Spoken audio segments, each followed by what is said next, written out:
Welcome to the Raw Spotlight podcast, where we feature inspiring leaders in the B2B space and share their unique stories.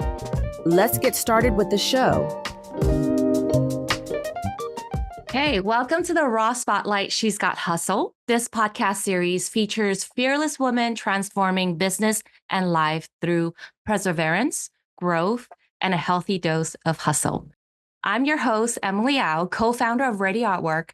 As a designer, marketer, and entrepreneur, I'm excited to share inspiring stories of women making a difference.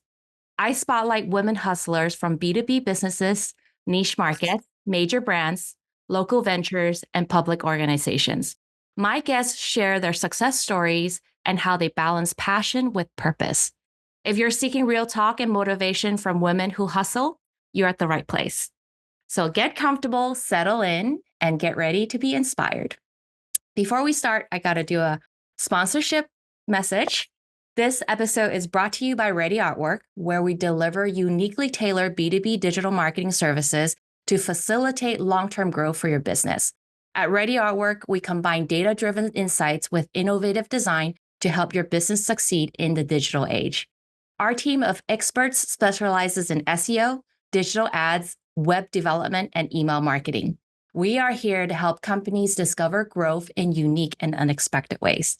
To learn more about Ready Artwork or request a free proposal, go to readyartwork.com and let us discover your business's full potential. Okay, today I have a very special guest.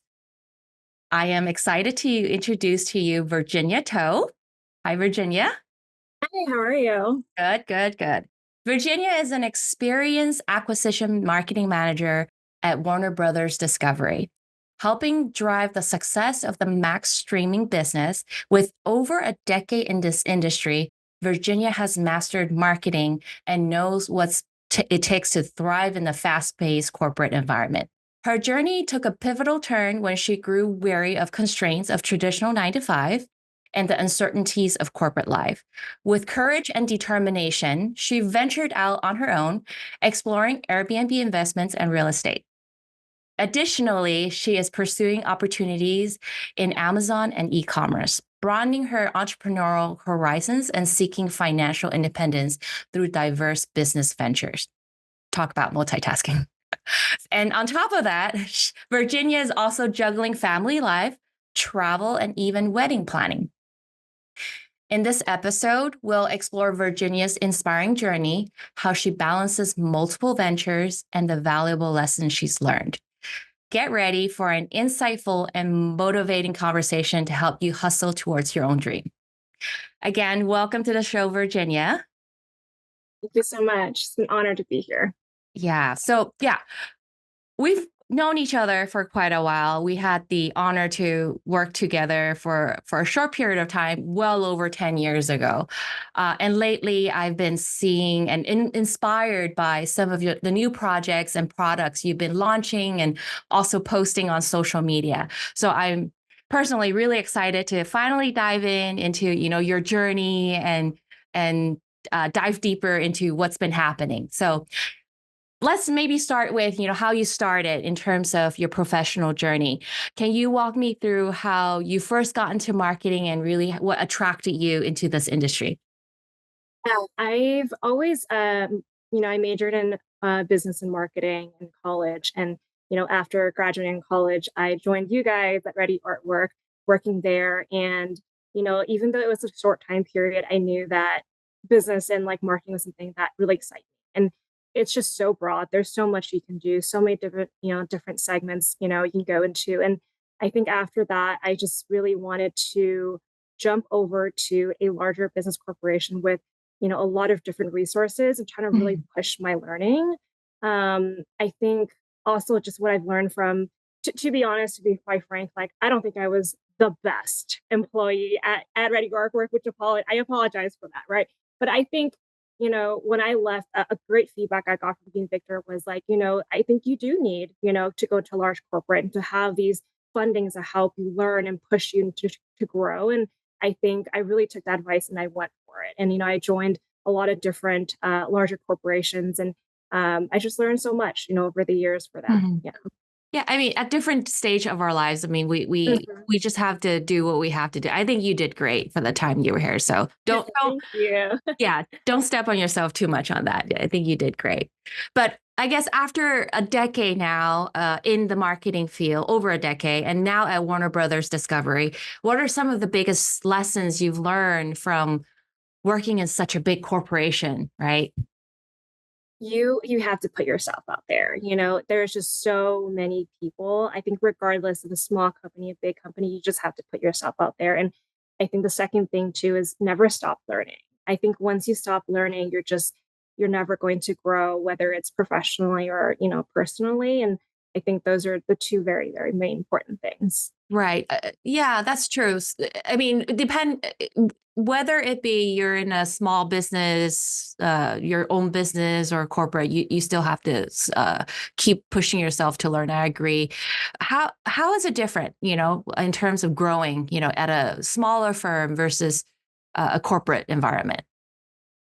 Ooh, that's a very good question. I think resources sometimes, and I think, the exposure. I think moving over to a larger corporation, there's so many different departments, so many different people to meet, and I think the exposure is so important. I meet so many different people, and that's networking. That's really how you get your way through, multiple jobs, or even, professionally or personally, like I said. But yeah, getting to know different people and then exposing yourself to different departments of the business, right? Like going to a company and starting off with media planning, then you can move to strategy, then you can move to creative, like all these different opportunities out there. Yeah. So what pushed you to move beyond your traditional 9 to 5, right? And then explore new opportunities like, the real estate or even the e-commerce projects that you're now working on. So when I started, after I left gigs, I went to a media agency. At that time, I was working on an entertainment account. Hmm. And it was, if people know about entertainment, it's a lot. And I was young at the time, so I was really just hustling and, growing and working a lot, many hours. And I didn't realize how much I needed work life balance Mm, until I felt like then I moved over to Disney and I felt like that gave me better work life balance. And then coming back to Warner Bros. Discovery, like it, I feel like I'm missing that piece, and I think also just the pandemic being at mm, home, I think has changed my life, changed a lot of different people's lives. And to mm. think about, wow, there's so much I can do, outside of being in the office. Yeah.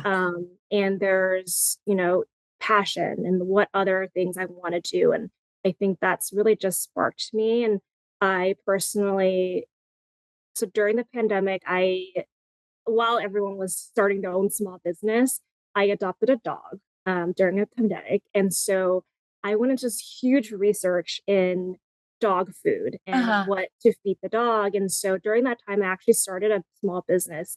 I made dehydrated treats for dogs. And I Okay. did that for roughly 6 months and during the pandemic. And it really just sparked my entrepreneurship. And I was like, wow, I could actually do something, like Right. it sparked my learning. I was like, wow, I'm challenged, I'm Mhm. learning something different other than like my corporate life. Right. And although that business didn't like work out for me, but it just sparked me. And I was like, Right. what else can I do? Yeah. That's amazing. That is so cool. So did that help you with your current business? I'm sorry, I'm kind of jumping around a little bit, but I know you're now doing the Amazon e-commerce. Did that sparked your idea with the new brand called Mimi and Kiki? It did, because it's going from product to product, although one is for dog and one is for babies. So Mimi and Kiki, so what I realized from the dog product was a lot of labor. I was producing, I was packaging, delivering, and I was doing a lot of just hard labor. And I figured it was just too much for me to handle by Hmm. force. I think then I kind of switched over and I was like, you know what? There's this huge Amazon business and everyone's doing this e-commerce. And I was like, let me look into this. And I dug a lot into it. And I, it's a much better process for me because I don't have to do the packaging, right? Like I'm branding everything and then sending it to Amazon and then they ship it over. So Mhm. it was a much better process that I preferred. Yeah. I see. So from the pet business, you're able to learn from some of the mistakes there. And then you're trying to kind of capture what you enjoy doing, what you don't enjoy doing. And then now you got the essence of what you can do best and best utilize your time actually Yeah. for the current setup. That's cool. Well, tell us about Mimi and Kiki a little bit. Yeah. Mimi and Kiki is we are a baby product brand. We sell feeding sets. They're silicone feeding sets, and it comes in a variety of different colors. The main attraction is that we made sure that it was BPA free, Mhm. it's safe, and it's durable. And then so it comes in like a plate, a bowl, utensils, and a cup. And the main thing is the plate in the bowl has a suction in the bottom where it stays onto the table, where kids don't have to, they're always pulling the plates and whatnot, and it doesn't fall off to the floor. So just solving a lot of parent troubles out there. I don't have kids myself, but I'm a very involved aunt. So I've always just seen the struggles of my family feeding their kids, and it's such a huge mess. And it was something that I figured it was a great opportunity. I was going to ask what sparked you to do a baby essentials business. So it's really your being an aunt that inspired you. That's really cool. Um, so why also, I guess, real estate and Airbnb, and what got you started in that space? Yeah, so I've always been interested in real estate. I own a home myself and I knew there's a lot of opportunity there. And so I think this also sparked during, mid-pandemic as well. While I was just trying to chase, different avenues, and I was like, "Hey, let me see what else I can do here." And I actually joined a group called SARE, Settle Asian Real Estate. Mm, So they had a conference, and I was like, okay, I'm gonna go to this conference, meet some people, and kind of learn about what else I can do with real estate. Met mhm, a couple of partners there, and we partnered up to, yeah, do a bunch of Airbnbs. We have an Airbnb in Cincinnati, Ohio, one in the Smoky Mountains in Tennessee. mm. Yeah, so those two, and then I also just invest in other like properties in Texas. Very impressive. Thank you. Very cool. Any tips or any downfalls or anything for people that might be interested in getting into real estate or Airbnbs that you would want to give tips on? Do your research. Always do your research. I think there's so much content out there where it's like, just jump on the gun, do your dreams, do real estate, do e-commerce, do all these things. And, it's really important just do your research. And for me, I found out it was important to kind of focus on one new thing at a time.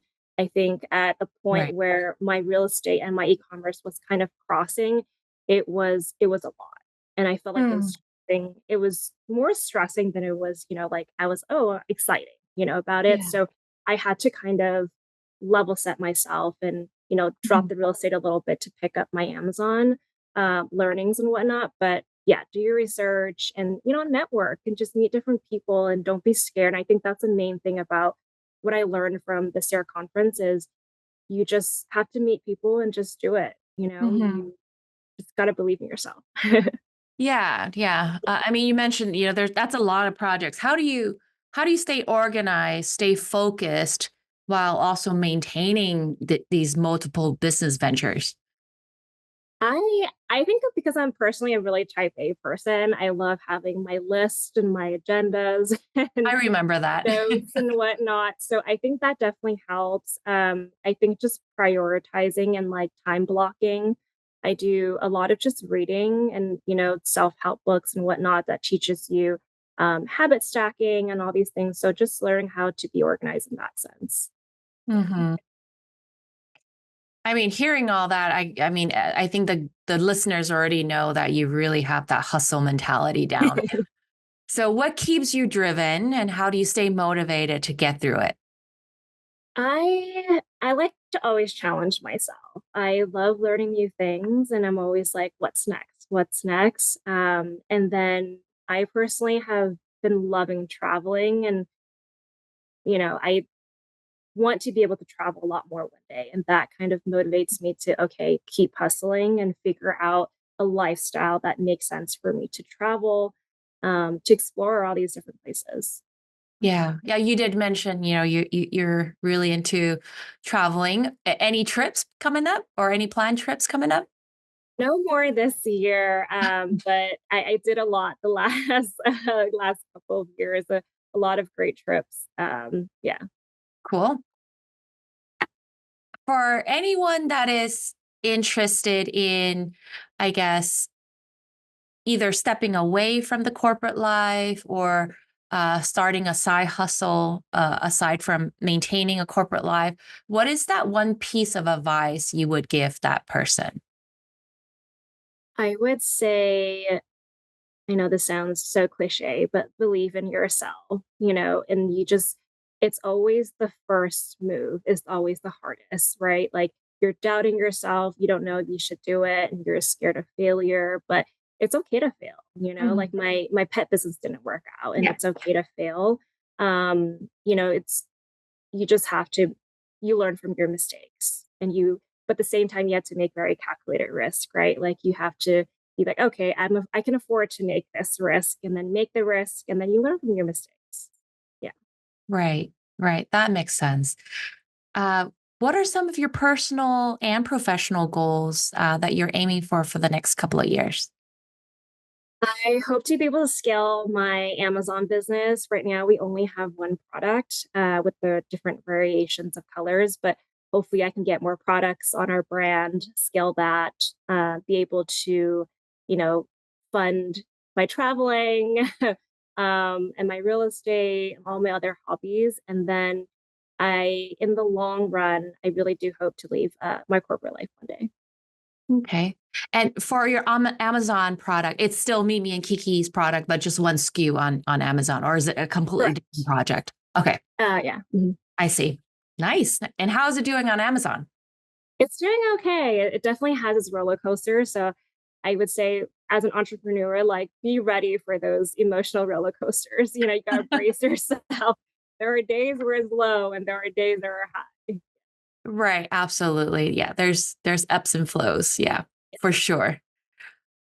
Well, reflecting on the days that we worked together, like I said earlier, over a decade ago, how do you think that experience had influenced you on your career path? It pushed me, to kind of do more. And I think to be honest, lived in a very small bubble, right? Like I lived in San Gabriel Valley and I never really ventured to the West Side and like to get a job in the West Side and dealing with other people, you know, other than Asians, I would say, Mm, it mm, was a huge, huge change for me. It was a struggle to be honest at first, but I mhm. think being able to kind of push through that is yeah, I would say a huge accomplishment. Yeah. Yeah, that's good to hear. Love it. Over the course of your career and your entrepreneurial journey, what's the most valuable lesson that you've learned that others can benefit from? I would say being focused, and personally, read. I think for a while I hated reading, and Uh-huh. a couple of years and working in entertainment and working in max streaming, I personally don't watch a lot anymore. I prefer to read, and there's just so much that you can get from these books, and it's Yeah. so motivational. And after you read it, it kind of just pushes you through. Sometimes it's like common sense, but Mhm. I think it just pushes you through, Yeah. whether you're reading or just listening to audiobooks. But it kind of gets me like going. Yeah. I agree. Any books you would recommend? I would say the 5 a.m. Club. That's the most recent I one like that I'm one too. reading. Yeah. Yeah, Yeah. that one's really good. Yeah. Are you a 5 a.m. riser now after reading I the am not, book? Me unfortunately. neither. I read it, but I'm Yeah. not, but a little earlier than I used to. Yeah. I think there's a lot. I think that book scared me at first because I was like, I don't know if I can make 5 a.m. But I think after reading it, there's so much more than just about waking up early. It's, being productive and there's, Right. how do you plan out your day and whatnot. So yeah, amazing book. I highly recommend. Right. I do highly recommend that. I'm currently reading the book called Profit First. Oh, So okay. maybe when you're done with your current book, you can check it out. Well, I think I've seen it. I just haven't, Yeah. read it yet. Yeah. Okay. One final question from me. What are some of your favorite tools or software that you find essential for your day-to-day work? I personally love Monday.com. Oh, It's, very, very easy to use. I used it, I've always used it for like my professional career in and out. And I actually tested using it for my own business as well. mm, And it really just keeps me on track. There is so mhm. many things you can do with it. You can pivot the way you want, keeps, your timelines and checks and whatnot. Yeah. Yeah, I love Monday too. I mean, Mhm. I planned a travel trip on Monday.com. Oh, really? All of our agenda on there. So yeah, Oh, I wow. absolutely agree with you on that. Love it. Okay, well, that's a wrap. Thank you so much, Virginia, for the conversation that you have with us today. If someone wants to learn more about you or your work, where should they go? Yeah, they can reach me on LinkedIn. It's just Virginia Janice Toe, or they can follow me on my Mimi Kiki journey on Instagram or TikTok. It's just at Mimi Kiki _US. Okay, great. Thank you again, Virginia, for sharing your journey and inspiring us today. Thanks for listening to the Raw Spotlight podcast. We'll see you again next time, and be sure to click subscribe to get future episodes.